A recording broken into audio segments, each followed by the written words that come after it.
Wow, thank you. I'm so touched by this church. I mean,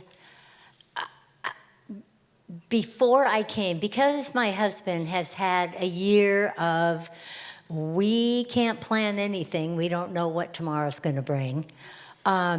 It's always wonderful to have a team of support. And even though Paul and I have lived down in Texas for, 7.5 years, I have so much support here. I mean, Don and Andrea and all the people who have prayed for me to help bring Paul through this entire journey. And not just Paul, but bringing me through too. Thank you. Thank you. I have to thank Don, because I called him up in a panic and said, I don't know if we're going to be able to come or not. You know, things aren't, they're up in the air. Can you do the talk, the Mother's Day talk? He said yes. I just have been so blessed by this community. So here's what I need you to know. Whenever a minister is up here at the front and they're waving to the people online, I need you guys to know that I'm in that box, okay? So if you would just turn around and send a little hello and a little prayer, I would appreciate it. So, Jerry brought up the fact of having those of you who are mothers or who have mothered people to stand up. I'm going to extend that invitation to anybody who has ever created something that they loved. Okay? If you had an idea that you held within you and you let it grow, you loved it so much, you let it grow, and then you let it be birthed into existence, I want you to stand up. Because to me, that's a big part of motherhood. So if you've ever had an idea, ever had any kind of idea that you birthed into existence, stand up. You are all mothers, so give yourself a hand. Thank you.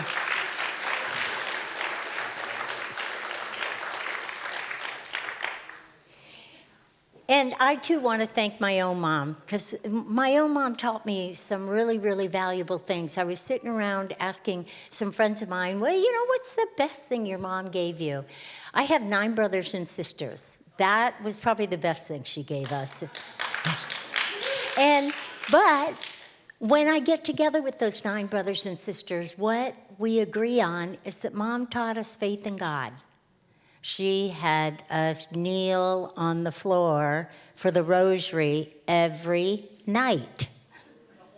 The whole rosary, every single night. And when I asked her, why do you make us do this? I mean, like, other people just have to pray when something goes wrong in their lives. Why do you make us pray every day? And she said, with this many kids, we need to bank prayers. So thank you, Mom. Thank you, Mom, for that. The other thing she taught me was, you know how we all, it's very human to go into places of depression or anger or fear, things like that. And my mom was no different. You know, there were times where life was just overwhelming for her. And one of the things that she taught me was during those times, the way that she would get out of it was by doing an act of kindness for someone. She said, usually I try to do it in an anonymous way, but some act of kindness would help change the whole thing. It would shift her. So she all of a sudden could breathe again. So thanks, Mom. Thanks a lot for that. Appreciate it. So today we are talking about Mother's Day as we're going to talk about creation. Because I think that if you look at birthing a baby, you start out with becoming impregnated, right? Then you move to 9 months of gestation. Maybe you talk to your baby. Maybe you're like, oh my God, I can't believe what we got into. But you go through 9 months of gestation, and then a baby is birthed. And then begins the nurturing process. And my daughter's 45, and so the nurturing process still goes on, doesn't it, Scarlett? So it never stops. And so I want to talk about creation from that aspect. Also, Kathy Ann has said that this month she's going to be talking about power versus force, which is one of my favorite books ever. Ever. I think it explains so much. So if any of you have the inclination to get the book and read it, it's just like a sweet combination of spirituality and science, and I love it. So, can we have a slide? All right, remember Kathy Ann showed you this slide last week? All right, so today I want you to erase all of it except for the first column. Got it? Don't even look at the rest. Get the book and figure it out. But for right now, just look at the first column. And last week, she talked about the places down below, like the anger, the shame, the guilt, all of those places, as being a place where we have to operate kind of by ourselves. It's like we aren't inviting God into that. You know, you're angry, you're fearful. It's almost like, I got to take care of this myself. But the upper realms, the peace and love and joy, enlightenment, those are the places where, when we're willing to go there, we have an opening for God to work. That's where the miracles take place. That's why Kathy Ann said in all of her talks throughout the beginning of the year, she talked about love and the power of love, not the force of love, the power of love to change things. Because I was in that little box back there, I heard her invite y'all to, do you like that, y'all? to invite y'all to practice throwing love at a situation and see what happens. Okay, so I'm extending that invitation for you to practice throwing love at a situation to see what happens. So we're going to, again, talk about creation. So I'm going to go through the steps of creation. Let's start with something practical. Think about what's going on in your life. Think about what's going on in the world, how you're reacting to it. Think about what might be happening in your family and how you're feeling about that. Think about what's going on in maybe your work life. How are you feeling? Is your feeling more down at the bottom level or up at the top? Now, it is not bad to be down at the bottom. Because, as my friend Don Beatty always reminds me, we're on a journey. We haven't picked a residence yet, okay? I would love to be up there, but I have to admit that when Paul went through this past year of feeling very sick, and thank you all for praying, he is so much better now. He got on the boat by himself. The boat is where we live when we come to visit. So I have to admit that when he was sick, a lot of times I went into those places of discouragement and despair and frustration and fear that something bad was going to happen and I wouldn't have him here with me. All of that is so normal. I love it when I'm up in the upper levels, but to me, it's a conscious choice to be up there, and it's so necessary. So the first step, figure out where you are. Figure out where you are in because I can be in one place about world events. I can be in another place about about loving something, the talk that I'm about to create, and I'm in love with the ideas and stuff. Do you see how you can be in both places, right? You can be in both places. But my friend Kelly LaRue, who is, wave your hand, honey. Yeah, she is standing in the back, also reminds me that it's all about love. You got to decide what you love and what you want more of. So when I'm down, because I have these great mentors to coach me, when I'm down in the places where I don't want to stay, I don't want to set up camp down in depression and anger and fear, but sometimes I have to just be honest. God can't work in a lie. Okay? Remember that. God can't work in a lie. I have to be honest about where I am, what it feels like, just feel it, and I have to be honest about what do I love more than this. If I don't love being down here, what do I love and what do I want more of? Does that make sense? So cut yourself some slack. Have some compassion for wherever you are and allow yourself to just rest in the depression or the anger or the fear and think, what is this teaching me? Where do I want to be now? What do I want instead? And then be willing to allow Spirit to lift you up. Because I'll tell you, you get in anger or fear or depression mode, and you tell God, I'm willing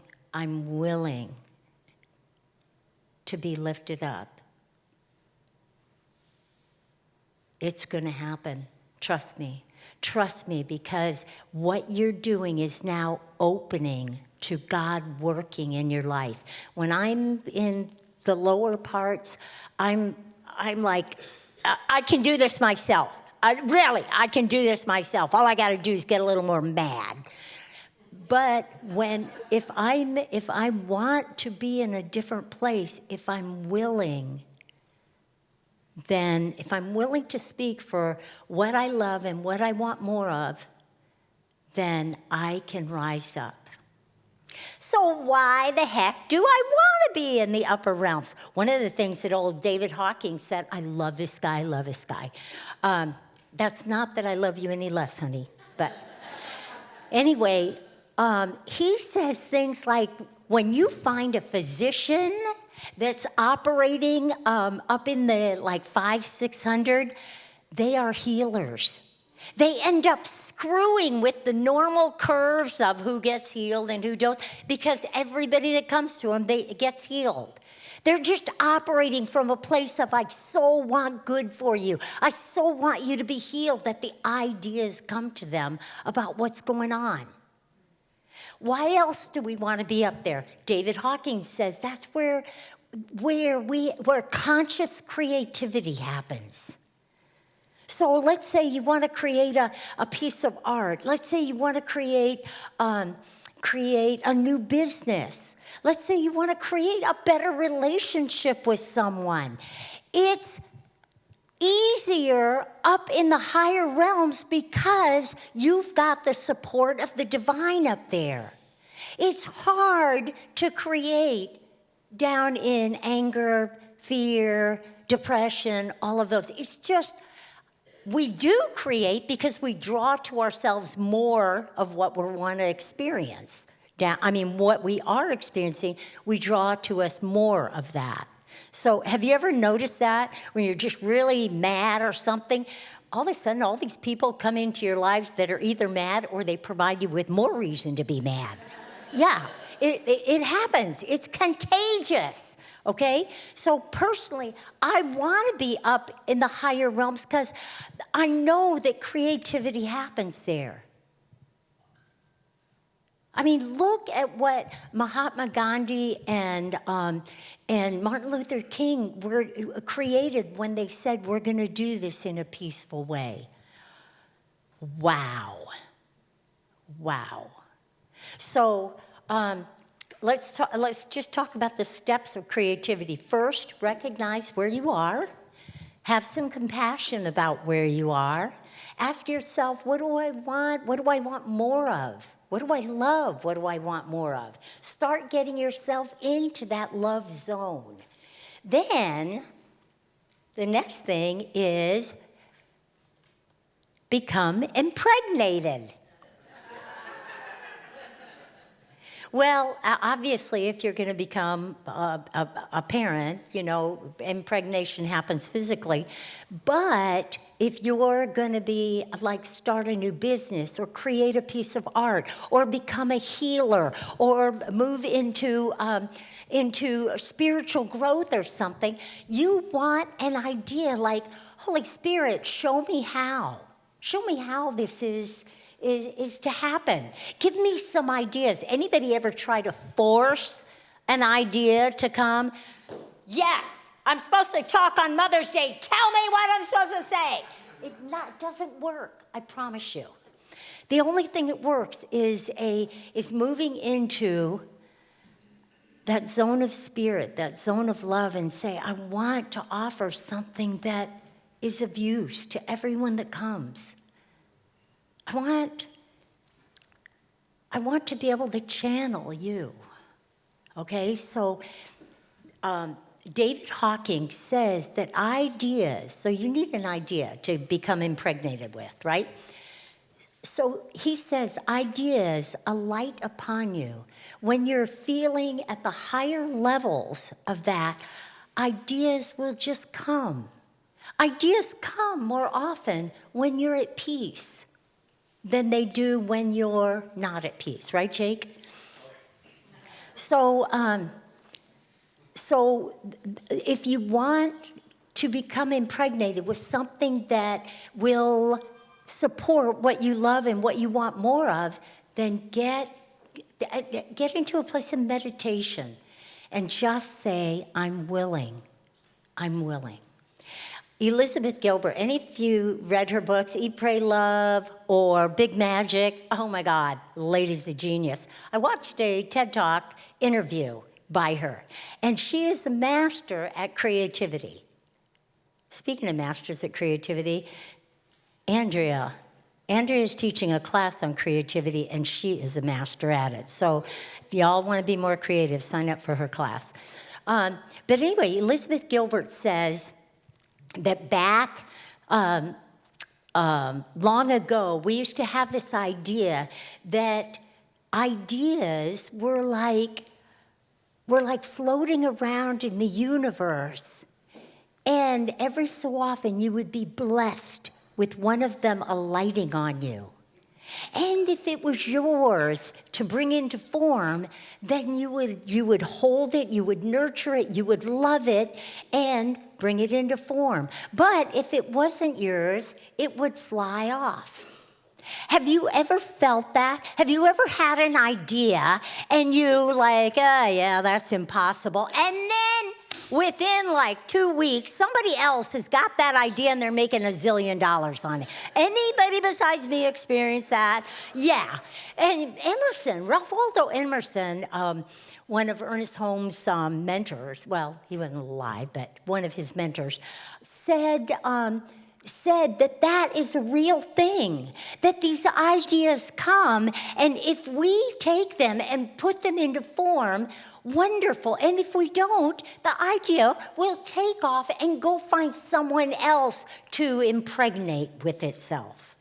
So you allow something that you love, something you want more of, to that idea to become home within you. And for the next, whatever time it takes, a baby is 9 months, whatever time it takes, you allow that idea, you love it, you think about it, you play with it, you just allow that idea to gestate. Maybe it's a book you want to write. Maybe it's a healing in your body you want to create. Whatever it is, you allow that idea time to just build. all right? Protected time. My husband, who is an incredible business mentor, says that if you get an idea for a new business, don't share it with everybody. Allow it time to just gestate within you. Think about it, plan it, and all of that, and allow it time, because then it will, when it does birth forth, then it doesn't have a lot of poop on it from other people. No, come on now, and I'm serious about this. Don't you know that sometimes you tell somebody, and because they care so much about you, they're like, oh, honey, that idea won't ever work, right? Why don't you get realistic, right? They poop on you. So keep that idea in you. You might need some people to bounce it off of, but make sure those people are supporters of yours. Okay? So you gestate, you allow this idea to gestate. Then, after it's in its full form, you allow it to be birthed. You allow it to take form. My mom was a writer, and I watched her sit at her computer, at her tablet, and she would write. Then she'd have something I thought was perfect. And she'd say, no, I need to do a little bit more on it. Oh, no, it's not quite ready yet. We need to tweak it here and there. And at one point in time, she said, I have to let it go. I can't keep it here anymore. I have to birth it and send it out and show that it's got its own wings or legs. Because keeping it inside is not helping the world. It's only being a force of, or a power of love in the world if I let it out, if I birth it. Now, for some people, that can take a long time. For other people, it goes very quick. My daughter, thank you, Scarlett, for making it possible for me to be a mom. Really. So my daughter, when we lived in Seattle, she had an eating disorder clinic that, oh my God, she was so focused on kids getting through this crisis, and it really is a crisis, that she had an eating disorder that did magnificent work. When she moved down, an eating disorder clinic, she had an eating disorder clinic that she ran. She had therapists and dietitians, and anyway, she did so much good for so many people, and she closed it when she moved to to Texas to, as she says, be with my aging parents. So, thank you, Scarlett. So, but here's the deal. She was talking with another therapist friend of hers who is a genius. This lady is a genius. And Scarlett was like, yeah, you got to get that message out to the world. You love that message. It needs to be out in the world. Yeah, well, how do I do that? Podcast. You can record your own podcast on your phone and have it instantly published. Oh, no, I don't think I could do that. No, really, you could. No, I think I'd have to plan for way too long and, blah, blah, blah. Scarlett's like, I'll show you. And at this time, people had been coming up to her, sending her emails and stuff saying, we miss you. Can you give us some of the information and wisdom you used to share with us? So her gestation took about half a second, all right? And she birthed forth a podcast that she originally thought it was going to go for 333 days. What? But she ended up going for 342 days. And anyway, this podcast helped so many people. It helped me. I would tune in and listen, and the universal principles that she would be talking about empowering these kids to create their own plans and, move forward. oh my God, it was fabulous. She figured out what she loved. She knew what she wanted to share with the world in love, and she did it. She just did it every day for 343 days.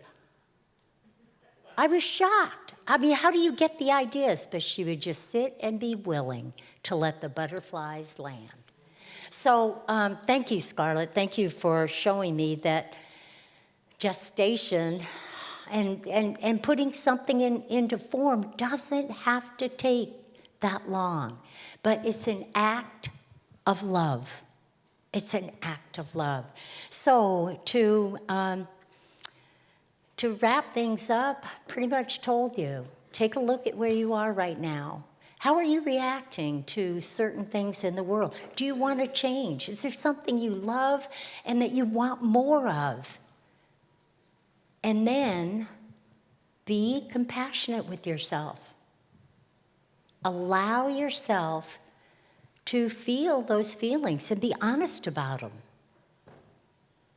Even though you might feel embarrassed by them or whatever, just allow yourself to feel them. Sometimes we have to go through grief, apathy, depression. We have to go through all of that in order to know what it is we want. So cut yourself some slack, be compassionate, and at the same time, let your soul be tickled by the ideas. Let your willingness to move to wherever you want be the work of God who can just take you up, okay? And let yourself birth something beautiful in this world. Let yourself be a contagion of good, because you know how contagious it is when you see somebody that's doing what they love, right? That's doing what they love and they're contributing to the world. It's contagious. You be that contagion. You be that contagion. So thank you all, and I am just going to close us in prayer, but I also have asked Stefan to do the second half of prayer in a song that I love so much. And I want you to listen closely. I'm sure you all know this song. I want you to listen closely for the words. I want you to listen closely to see, are any of those beliefs about love, beliefs that I've held, and can I allow God to birth love, to be that seed that births new love through me?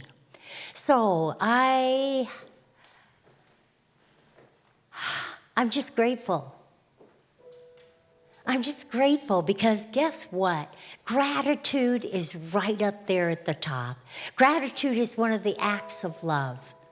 Along with compassion, along with kindness, act in love and you will start to feel its magnificence. Act in love. Pick up the garbage on the side of the road and feel that love of Mother Earth just coming through. Do something kind for someone and feel yourself being a channel of God's love. As you act in love, you are rising up. You are rising up moment by moment into letting love be the place where you live more often. That is the creative place. That is the place where you get ideas. That is the place where you have the love to nurture ideas. That is the place where you have the courage to birth forth something absolutely wonderful. And that is the place where you have whatever it takes to nurture that love forever. So I call it good. I call it God. I call it love, that seed of love within each of you. And so it is. Amen.